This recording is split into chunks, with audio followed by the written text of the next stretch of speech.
Diawali dengan mengisi keranjang yang terbuat dari anyaman janur oleh tetua adat.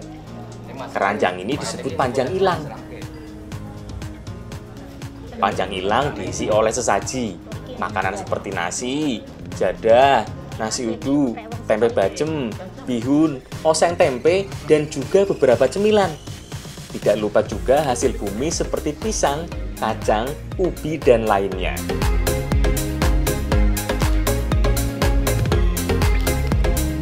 Konon zaman dulu, panjang ilang merupakan bekal makanan para prajurit atau kesatria keraton di medan peperangan. Setelah diisi, barulah diberikan kepada juru kunci untuk langsung diikat dan langsung dibawa ke tempat sakral.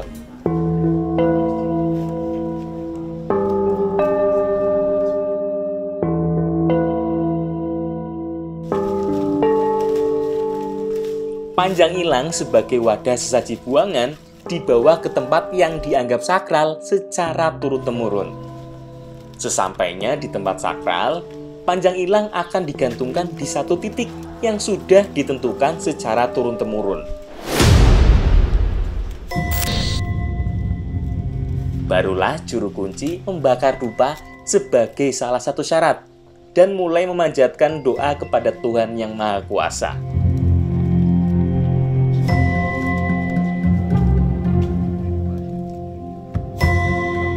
Sekarang saya bersama juru kunci untuk meletakkan panjang ilang di sebuah pohon yang dikeramatkan warga sekitar. Tujuannya adalah untuk meminta izin kepada leluhur karena warga sekitar akan melaksanakan sebuah tradisi rosulan.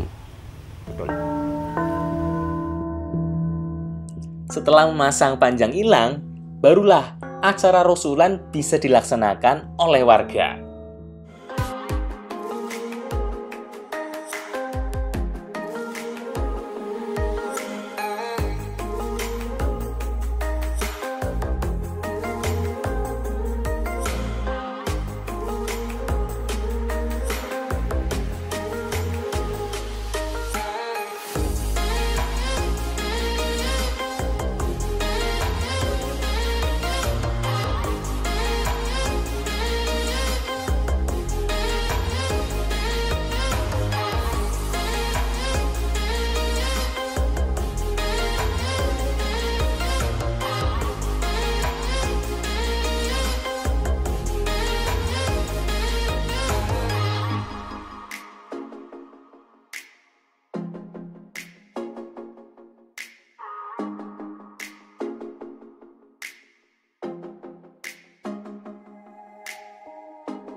Budaya Rewang itu adalah sebuah budaya yang melekat di masyarakat kami, masyarakat itu, yang mana ketika ada hajatan, ketika ada kegiatan ewuh, itu warga masyarakat terdekat, bahkan warga masyarakat yang ada di dusun itu ikut membantu atau ikut nyengkuyung.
Langse itu adalah maknanya adalah menutup. Jadi kita mengulang lagi sejarah yang pernah dilakukan oleh orang-orang tua kita. Kita melakukan langse dengan harapan menutup pohon-pohon agar pohon-pohon ini yang memang nyata suci, benar-benar terlihat kesuciannya dan terjaga kesuciannya yang tidak tercemar oleh apapun, tidak tergusur, tidak tumbang ataupun tidak terpotong-potong oleh ulah-ulah manusia.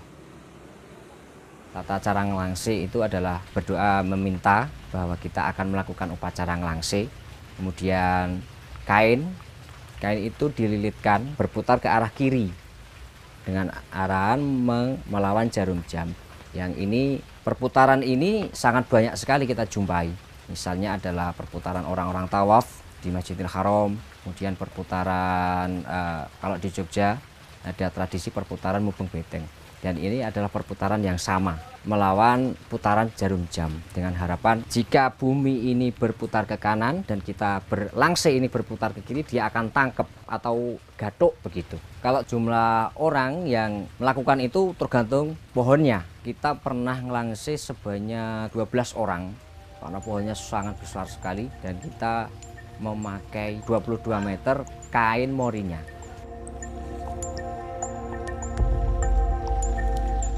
Kenapa kita melakukan itu dengan upacara adat, dengan ritual budaya dan lain-lain? Ya karena nenek moyang itu sudah merumuskan secara sempurna tentang bagaimana menghargai alam, bagaimana menjaga keberlangsungan kehidupan. Ini mereka sudah mempunyai cara-cara yang itu dinamakan dengan kebudayaan atau adat lokal. Kan sekarang banyak masyarakat yang sudah mulai abai dengan upacara adatnya. Dalam tanda kutip bahwa masyarakat ini sudah mulai melupakan dengan modernitas seperti ini, melupakan adat nenek moyang tentang menjaga alam dan lingkungan. Jadi ini tidak bisa dinilai dengan angka atau waktu gitu loh. Ya paling enggak izin dari masyarakat sekitar bahwa oh ini boleh dilangse, boleh, itu sudah lumayan sebagai pintu masuk. Tapi setelah itu memang ada pendekatan lagi bahwa upacara adatnya dikembalikan lagi gitu. Dan nanti yang melaksanakan akhirnya masyarakat, bukan kita lagi.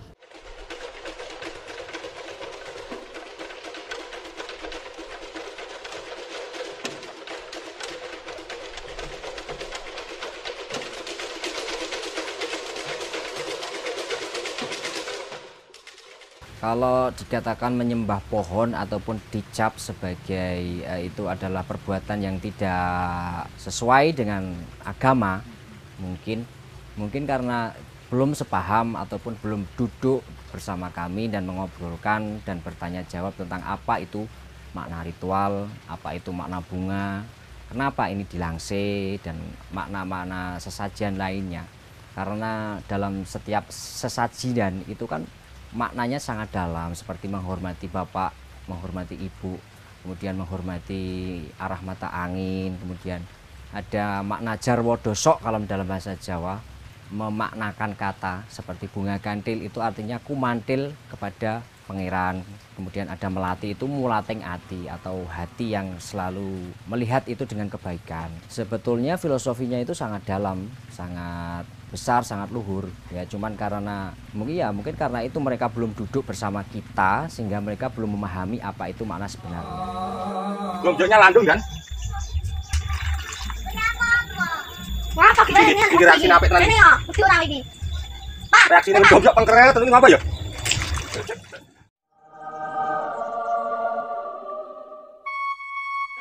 Lombok aja tak eleng-eleng. Takal terambang bro.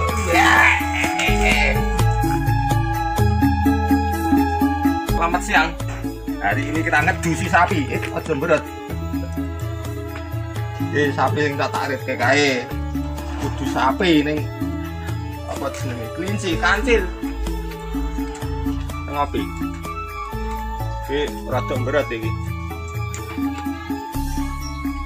Tengah tak dusi. Nyiapke banyu sik ndan.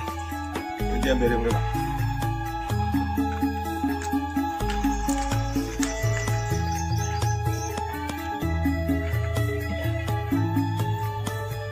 Banyu bagi mau. Uyahmu gitu. Duyah ya. Banyu putih biasa. Mimi. Nakal toh. Ki anak pitok ki dadi rada nakal iki.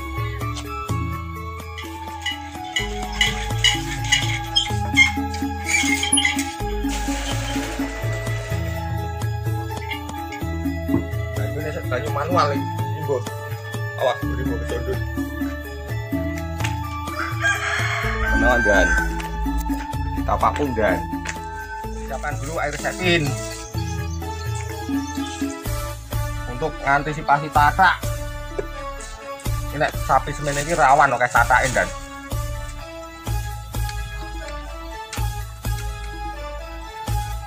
piro ya? Titik ya? Tidak mendem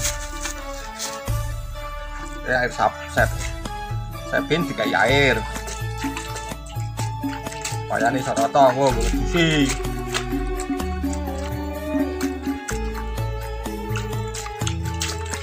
bawa tri rampung udang negara tali nek wis rampung takon ngewangi besi. Ini pengalaman pertama dan ngedusi iki dan kurang tahu didusi iki. Pakai cara berat. Ya ta, biasane ngene iki. Ini. Macam banget.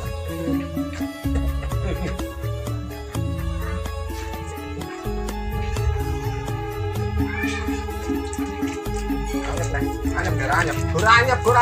Ngeyel to kowe iki. Menang orang berat. Gini rek gigi. Kita usuk-usukkan pen roto biar tata-tata rumo, penyakit dan lain sebagainya minggat.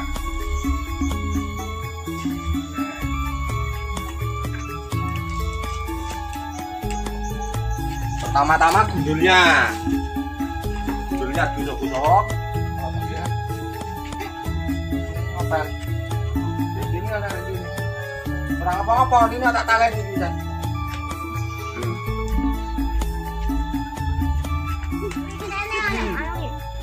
Berikutnya jangan lupa di bagian gonjok diusuk-usuk. Di reaksi ini mak terjut. Mak waduh saya cuma dulu mak kowe. Makanya ditalen. Apa? Gonjoknya landung dan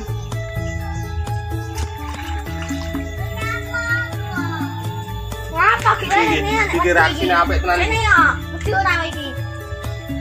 Pak, reaksine ngedomjok pengkeret terus ngapa ya? Bapak nek sampean pengalaman. Kowe ngerti. Nang lho, ora ngapa lho.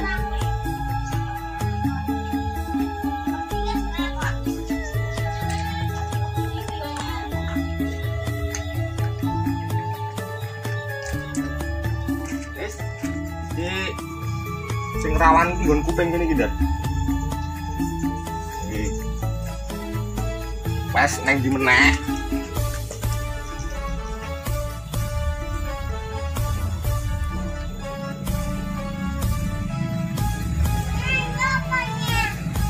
Ning kono bae. Panaske, main garing iki kok dilep oke ya ta. Oke. Anu, tepen di mana?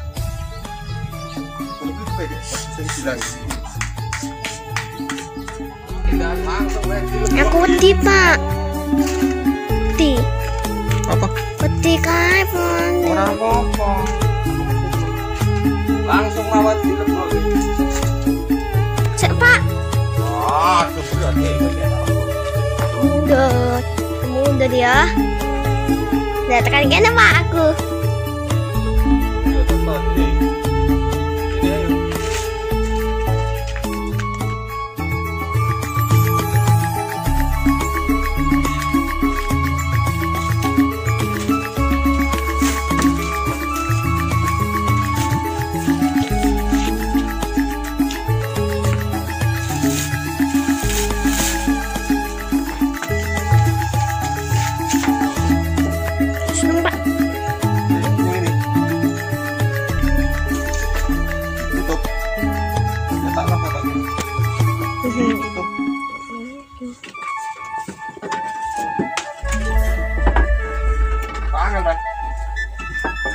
balik.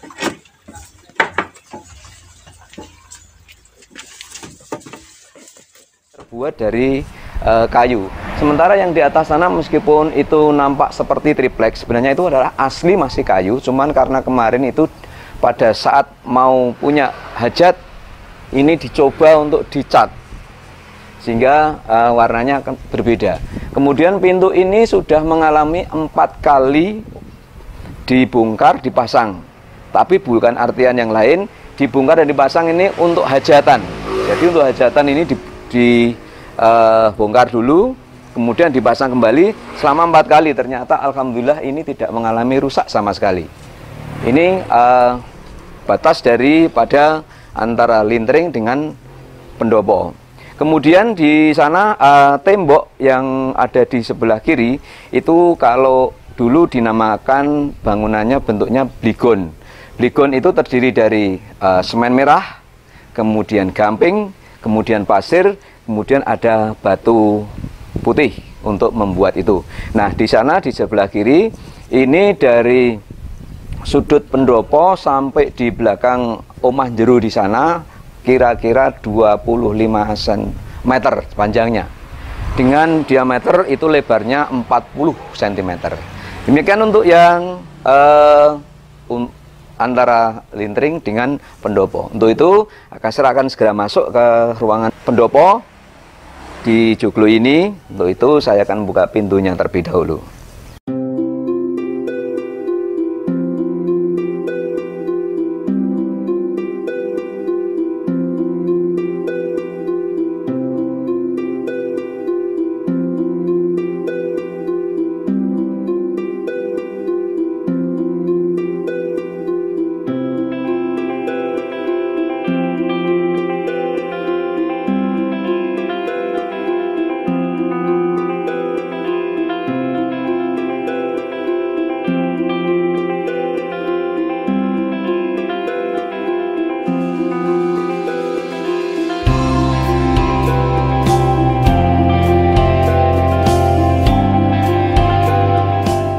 Saat ini saya berada di Pendopo Agung, di mana ruangan ini terdiri dari 16 soko, di mana 4 soko yang paling utama yaitu ada 1, 2, 3, dan 4. Nah, di sini punya filosofi bahwa soko ini penopang utama dari bangunan ini dibuat sedemikian rupa berbeda dengan arsitektur yang baru. Kenapa saya katakan demikian? Arsitektur yang ada apabila ini diukur dengan meteran antara bagian soko guru yang ada di sebelah utara dengan yang di sebelah selatan ini, atas dan bawahnya akan berbeda karena ini dibuat seperti piramid seperti ini. Ini fungsinya agar tahan untuk tekanan gempa, sehingga ini dibuat agak condong ke dalam. Dari keempat sisi sama, jadi masing-masing soko ini saling bertemu sehingga kuat kalau ada gempa. Kemudian di bawah ini terbuat dari batu alam atau batu kali yang warna hitam. Kenapa dibuat dengan batu kali? Karena ini sangat kuat dan sangat keras, beda dengan kalau dibuat dengan batu putih. Nah, ini joglo. Tempat ini sangat luas sekali dan memang tidak sengaja tidak dikasih perabot karena dari Ibu Sumiati sendiri ini merupakan seorang petani yang mereka suatu saat membawa pulang dari hasil pertanian ditempatkan di sini, baik itu jagung, baik itu padi, baik itu kedelai, kacang dan lain sebagainya ditempatkan di tempat ini. Kemudian joglo ini punya cerita, punya sejarah bahwa dulu pada saat pergerakan G30 SPKI tempat ini sebagai tempat untuk jamuan makan TNI, Tentara Nasional Indonesia, di mana jamuan makan ini sebenarnya ada 2 tempat yang digunakan. Yang pertama adalah joglo yang ditempati oleh Pak Sosentono, kemudian yang kedua di tempat ini milik dari Bapak Arjo Gembeng. Kemudian di sini disediakan meja, sebenarnya meja tapi mejanya sudah lapuk. Kemudian mereka seperti prasmanan makan di sini. Kenapa saya mengatakan demikian untuk transit dari Tentara Nasional Indonesia? Karena pada saat itu sesuai dengan perintah dari Presiden Republik Indonesia pada saat itu untuk membasmi PKI beserta antek-anteknya. Nah, TNI itu melaksanakan tugasnya yaitu membuang para komunis itu ke lubang di sebelah sana yang dikenal dengan nama Gua Grubuk. Tapi orang juga mengenal dengan Rantai Mas.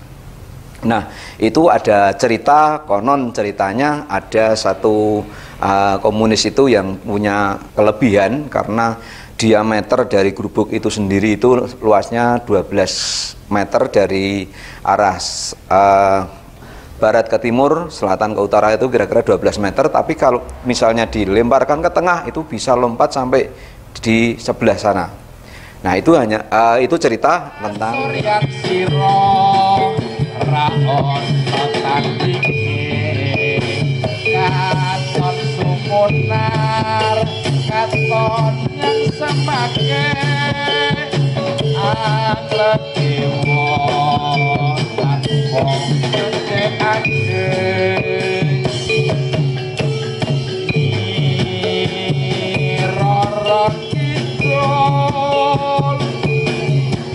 Ratu ing segara kidul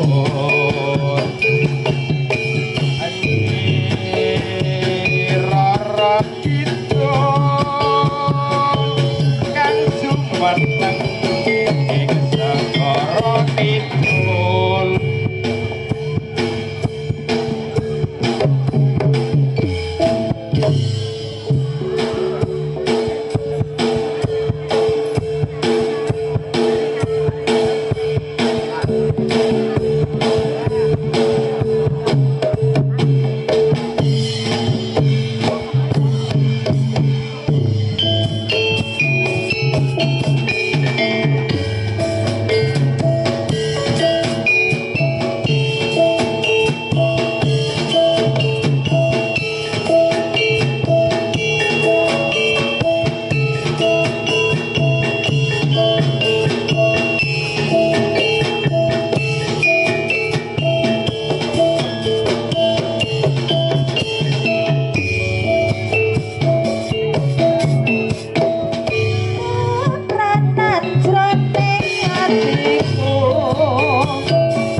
Dadi kok Mas. Iki lho, sinden ki nek bar kelebon rezeki teges. Jegar. Nak iki kan simbah kelebon mangane kae. Aku mau ya kelebon dadi tak iseni kuwi. Beda iki. Kono kelebon barang halus lha kowe iki kelebon apa? Barang-barang. Elek nyemplung ki kok ngendi lho.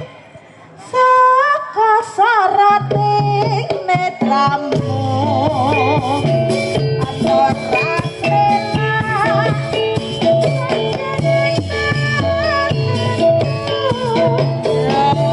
sayang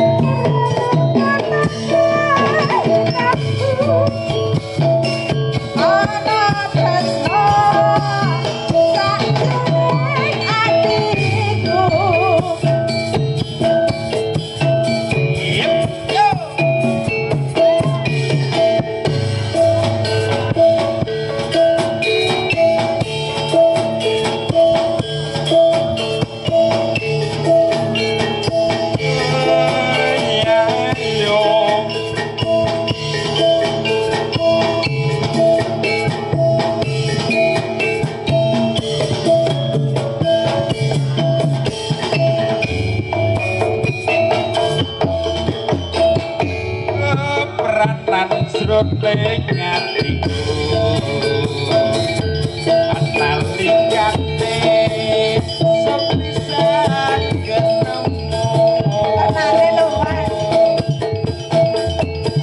dasar wanita sulistya wicaksana lan lemah ing karya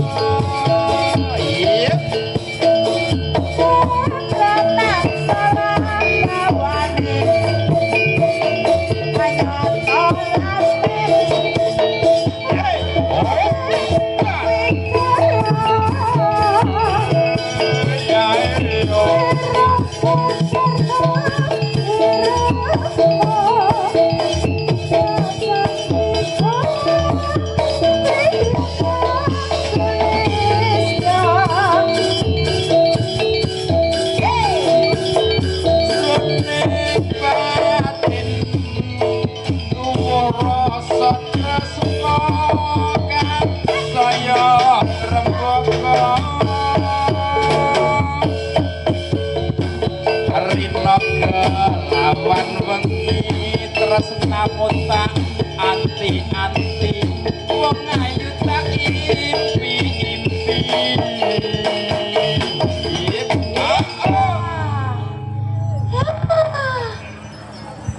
saka sorote netramu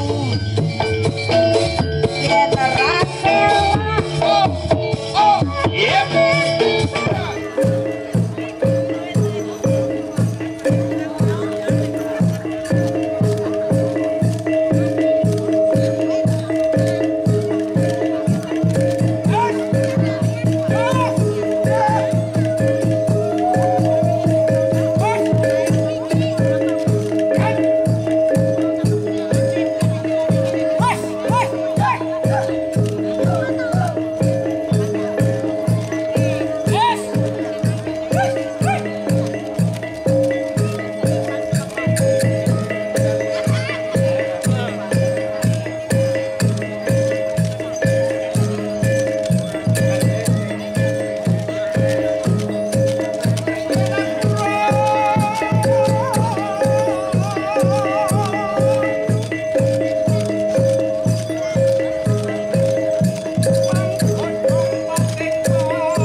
Yen nanggap reok-reoke bergodo.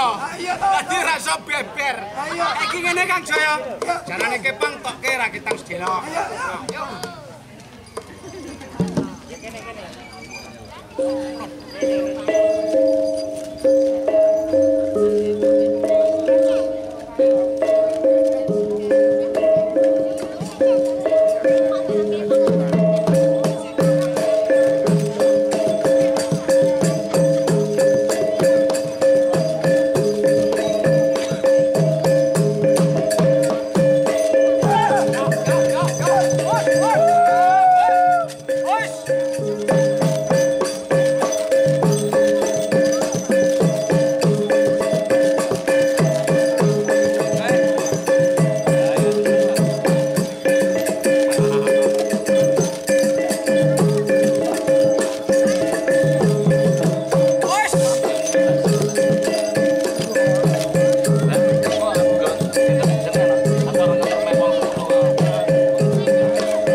Biasane kula niku so nebang piyambak, nggih kadang-kadang kula so mbasi ngene anu rencang-rencang ngoten. Kula biasane ning mboten teng daerah Jawa Timur nggih teng Wonogiri. Sakjane ning Gunung Kidul niku nggih enten, cuma bahan bakunya niku alit-alit lho, sedangkan sing kula betah niku sing gede-gede nggih tempat undangan niku minimal. Untuk dari 15 tahun itu Pak, suka dukanya untuk pengrajin bambu ini napa Pak? Walah kathah Mas, suka dukane niku. Nggih niku sepisan kadang nggih bahan baku. Nggih. Kedua kepancang modal. Ngoten niku. Terus kadang-kadang kendalane niku enten anu peralatan kok Mas. Ngoten niku. Kalau untuk saat ini peralatannya niku manual napa pripun Pak? Napa mumpun enten mesine napa pripun? Enten sik manual, nggih enten mesin. Tapi nek sing dibetahke nek musim hujan niku biasane nggih pengeringan, tapi niku sampai hari ini niku dereng pengrajin dereng saged nemokke sing nggih ngringke bahan bakune napa niku dereng ketemu Mas. Kalau untuk anu Pak, pemesanan untuk selama ini sing paling digemari niku paling banyak orderane napa? Undangan kali klonthong. Klontong niku sing nginggile saking bathok terus ngandhape wonten daune ngoten. Oh, nggih. Sing saged bunyi niku nggih. Nggih, digandule ngoten kali. Nggih. Nek untuk sing pemesan undangan rata-rata niku luar Gunung Kidul atau Gunung Kidul sendiri? Nek Gunung Kidul niku malah jarang, tapi kebanyakan niku saking luar Jawa, kadang ke Jakarta. Nek sing ngewangi jenengan damel niki produksi selama ini berapa orang Pak karyawannya? Nggih, 3. Itu tiang mriki napa? Nggih, wong tiang mriki mawon Mas. Ya harapannya ke depan Pak tentang usaha kerajinan niki pripun? Nek harapan kula niku jenenge nek kerajinan niku Mas ibaratnya niku cara-carane kula niku neruske generasine simbah-simbah riyen nggih. Dadi kados suling, kados tradisi ngeten iki nek saged niku ayo do dikembangke, ampun do dipunahke ngoten lho. Dadi cara mainan tempo dulu niku nek saged niku do diuri-uri ngoten lho Mas. Dadi nggih sepisan bisa mengurangi pengangguran, kaping kali niku nek saged niku dikembangke nek iso iki nganti neng luar Indonesia ngoten lho. Selama ini disetorkan kemana saja Pak produksi jenengan ini? Niku nggih teng daerah Kasongan, Peken Beringharjo, Mirota Batik, nggih kadang teng Jawa Timur, teng luar Jawa ngoten Mas. Kalau untuk hasil kerajinan ini Pak, paling murah itu berapa dan itu bentuknya apa dan paling mahal apa biasanya? Nek paling murah niku nggih sempritan, terus undangan, ngoten nek klontong niku nggih regane rada inggil ngoten lho. Paling murah berapa Pak? Nek undangan niku paling murah niku 1.500 Mas. Kalau untuk klontong? Klontong nggih tergantung kantonan model. Enten sing model burung, itu terus rumah susun ngoten niku. Nek sing paling murah nek klontong niku pintenan biasa? 10.000. 10.000. Nggih. Nek sing pernah jenengan produksi niku paling mahal berapa Pak untuk klontong niku? Klontong niku 25. 25 itu bentuknya napa niku? Niku bentuke naga, saking bathok kalih pura-marma ngoten niku.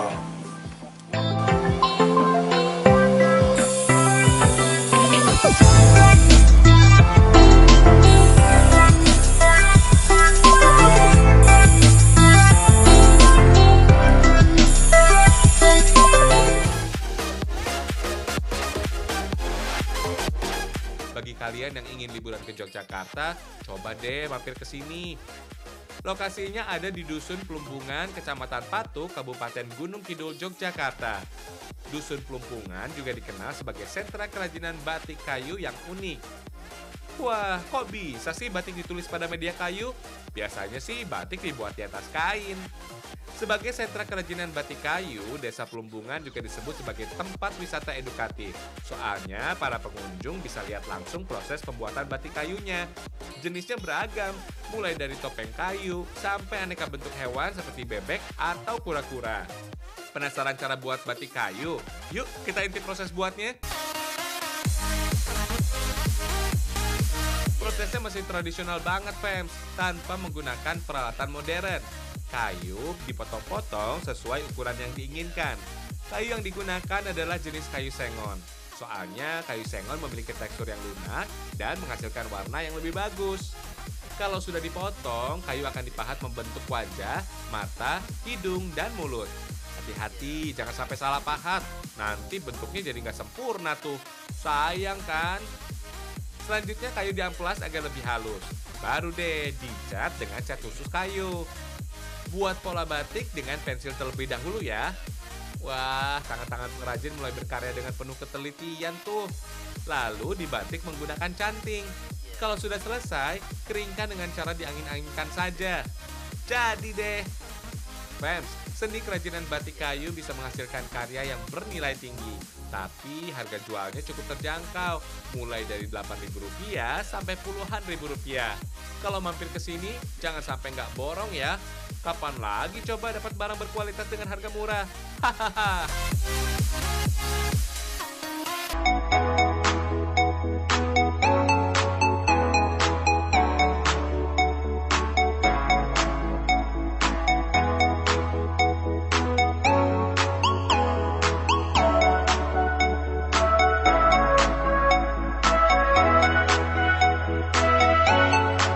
Sekitar 89 kurang lebihnya. Mula-mula itu cuman bikin kalung kece, terus dijual bapak itu ya belum lancar seperti sekarang, Mas. Nggih namung cara-cara niku nggih nyobi-nyobi napa laku napa mboten ngoten, terus kelamaan ngoten niku nggih rame, nggih laku nggih sampai sekarang. Dari Pak Radio itu ya, dari teman-teman nyoba-nyoba bikin kalung kece, bikin bunga kerang, terus dijual di Pantai Baron, terus nyoba di Palangtritis itu laku, Mas. Terus bapak itu suruh orang Palangtritis itu suruh bikin kartu anggota, harganya itu 260.000. Terus sampai sekarang laku, terus berjalan lancar. Hari-hari biasa niku nelayan Pantai Baron, nyegat perahu, belikan. Nanti kalau harga 15, saya jual 20.000 per kilo. Terus ikan yang bagus-bagus itu saya setor di warung-warung makan seperti Indrayanti, Pantai Krakal, di tempat Griyowono itu, tempat Pak Lurah, Pantai Sepanjang. Lanjut buat masa depan anak Nggih kula kepengine namung gadah warung makan.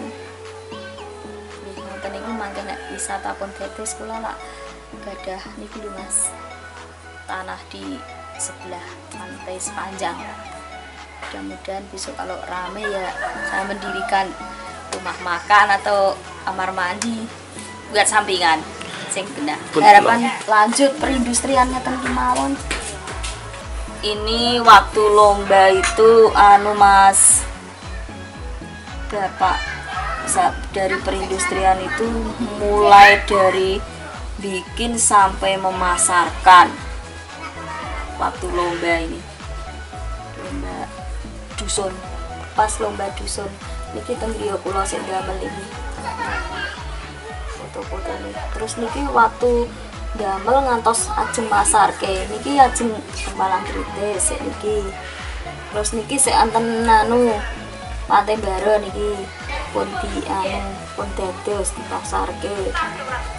Terus niki pertemuan kelompok bapake. Setiap setunggal wulan sepindah pertemuane. Malam Selasa legi. Lah per bulane niku nggih enten 2,5 juta, 3 juta ngoten sik nabung. Dikembangke hartane. Kalih harisan mangke damel kebutuhan Mas nek ajeng lomba. Nah, ajeng ngoten niku. Mangke nek ajeng asal bantuan ngoten pertemuan rumiyin ngoten. Ajeng asal bantuan alat. Nggih. Sing genah niku mengikat Mas. Mangke nek enten Palang Tritis niku kan onten sejenis niku lho Mas. Labuan. Ngoten niku damel kebutuhan labuan mriko. Mangke lak nek labuan ngoten niku lak mengikuti tiyang mriko. Ning niku pun berjalan pinten-pinten tahun ya Mas. Dadose pun kathah hartane niku ning mangke nek pun kathah ngoten lak anggota niku nyuwune niku studi banding. Nggih. Teng Jawa Timur. Teng niki Pangandaran. Nggih kerajinan iki lho Mas. Nggih. Ajeng studi banding nek kono kiyasanane kaya ngopo. Kekurangane niku nggih kerajinane niku nggih kurang katimbang mriko. Wong nek mriko kuatah warna-warna Mas. Kurang variasi. Nggih. Mbok ayo awake dhewe iki do kaya ngono kae gek kepiye isane dadi ngoten. Nggih enten nggih wong bengen nggih dereng enten kura-kura bathok. Sakniki pun dameli ngeten niki nek sik dados.